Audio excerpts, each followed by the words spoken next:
नमस्कार आत्मा मालिक.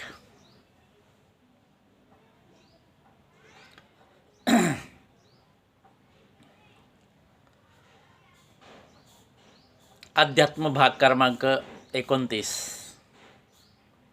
आजचा विषय खूप महत्त्वाचा आहे.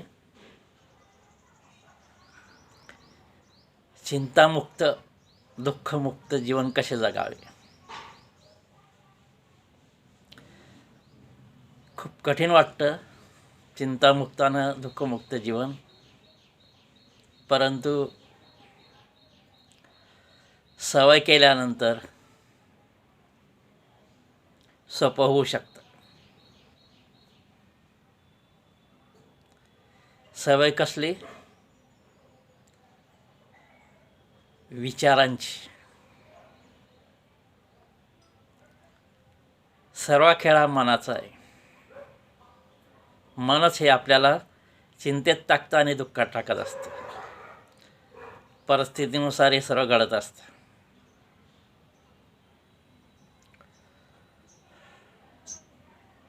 आपल्याला एकांतात बसून शांततेत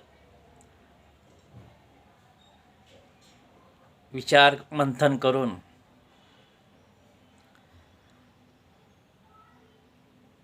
शांत प्रक्रिया,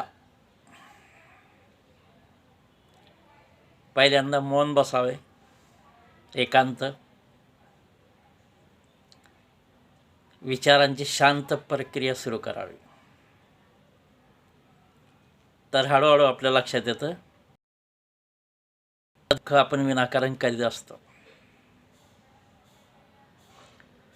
ज्या घटना आपल्या जीवनामध्ये घडत असतात त्या सर्व घटना प्रारब्धानुसार घडत असतात. कर्मानुसार, कर्मसिद्धांतानुसार घडत असतात. परंतु आपण सर्व ज्या घटना आहेत आपल्या मनासारखे झाले तर आपण आनंदित होतो, सुखी होतो. परंतु मनाच्या विरुद्ध घटना घडल्या की चिंता आणि दुःख आपल्याला आपल्या मनाला लावून धरते. परंतु ज्या घटना आहेत त्या विधिलिखित घटना असतात. स्थिर जीवन कसे जगावे. ज्या घटना घडत असतील दुःखाच्या, चिंतादायक, त्यावर मौन राहून एकांत बसावे, शांत प्रक्रिया करावी. जे घडलं ते घडलं. त्या घडलेल्या गोष्टी जर मनावर लावून घेतल्या तर दुःख, चिंता त्याच्यातून आपली लवकर सुटका होत नाही.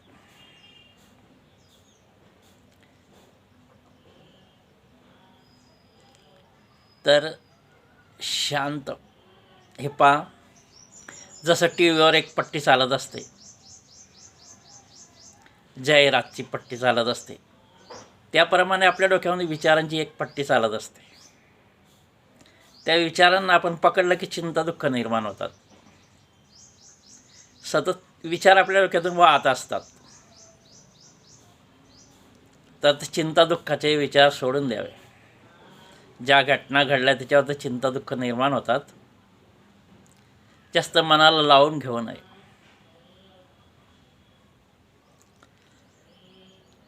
इच्छा आपल्या मनासारख्या घडतात किंवा कधी घडत नाही.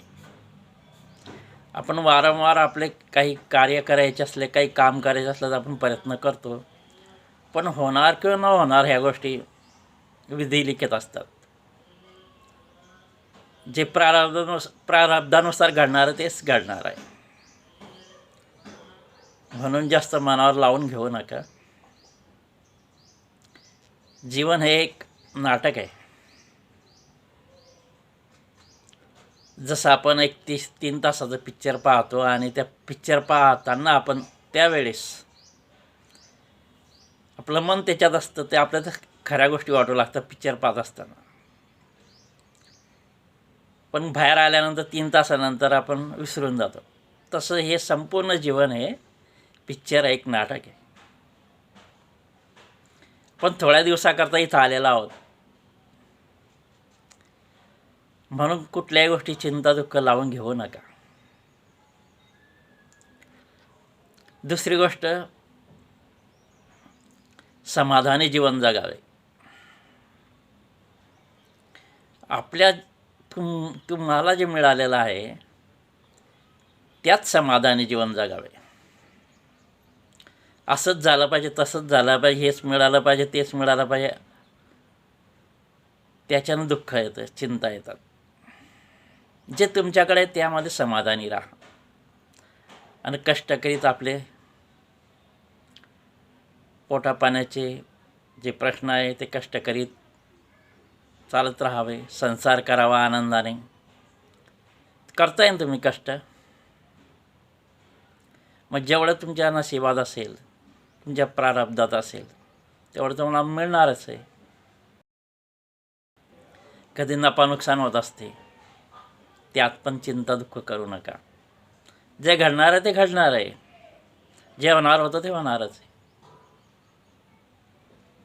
समाधानी जीवन जगा. जे तुमच्याकडे आहे त्यामध्ये समाधानी राहा. तिसरी गोष्ट, काही लोक आपल्याला उलटसुलट बोलून जातात, मनावर घेऊ नका. कोणी आपल्याला काही बोलून गेलं तर तुम्ही मनावर घेतलं तर चिंता दुःख करत बसता. एवढ्या गोष्टी आपण तुमच्या मनावर येते, तुम्ही त्या गोष्टी लावून घेतल्या तर जास्त चिंता दुःख वाढतं.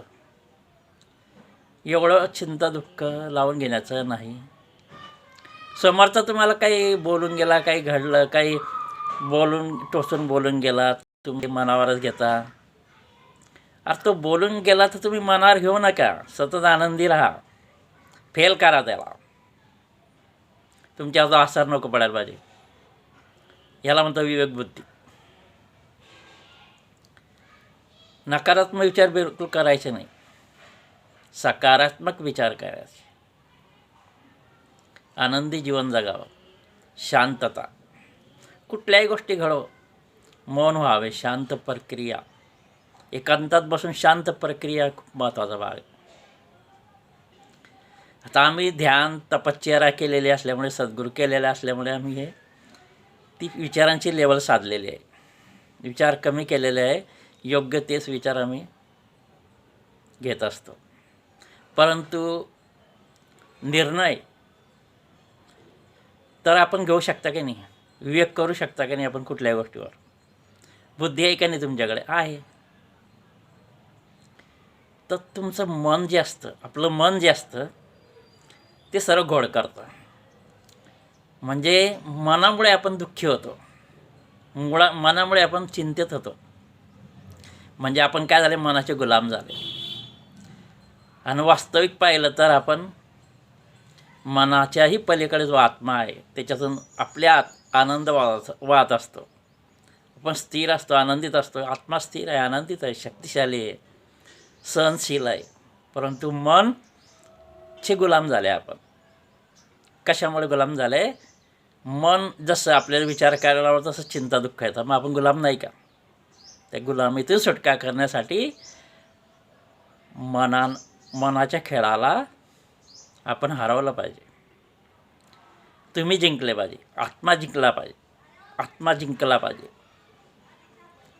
आत्मा शक्तिशाली आहे. आपण शरीर नाही, आत्मा आहोत. शरीराचा केव्हाही मृत्यू होणारच आहे, नश्वर आहे. आत्मा शाश्वत आहे. तर चिंता दुःख करू नये. कुठल्याही घटना घडू द्याव्या. शांत प्रक्रियेने आनंदित राहण्याचा प्रयत्न करावा. कुठल्याही गोष्टी मनावर लावून घेऊ नका. जे तुमच्याकडे आहे त्याच्यात सुखी राहा, समाधानी जीवन जगा. हे जरी मी सांगत असलो खूप कठीण आहे, पण ठाम निश्चयाने तुम्ही जर मनावर घेतलं की महाराजांनी सांगितलं, भारत महाराजांनी सांगितलं की आपण हा सर्व खेळ मनाचा आहे मनामुळे दुःख येतं, मनामुळे चिंता येतात, मनाच्या विचारांमुळे येतं आणि मनाच्या विचारांमुळेच आपण बाहेर निघू शकतो. म्हणजे मनाच्या विचारातून बाहेर निघणं म्हणजे काय? आत्म्यामध्ये प्रवेश करणं. आपल्यामध्ये दोन गोष्टी चालत असतात, हे करू का ते करू. हे आत्माची गोष्ट मान्य करावी. जे सत्य आहे, जे खरं आहे, जे सत्य आहे, जे विवेक आहे ते मान्य करावे. तर तुम्ही आनंदित राहू शकता. सतत आत्मचिंतन करा, सत्कर्म करा, सर्वांना प्रेम आनंद वाटा, तर तुमच्या जीवनात आनंद येईल. तर चिंता दुःख करू नका. तो एक मनाचा खेळ आहे. मन आपल्याला उल्लू बनवतं. ऐकायचं नाही मनाचं. तुमच्याच हातात सर्व आहे. राहाल ना मग आनंदित. सर्वांना शुभेच्छा. मनाचा सर्व खेळ तोडून टाका, आनंदित राहा. सर्वांना हार्दिक शुभेच्छा, सर्व परिवाराला शुभेच्छा. आत्मा मालिक धन्यवाद. सबका मालिक आत्मा. ओम गुरुदेव, ओम गुरुदेव. धन्यवाद.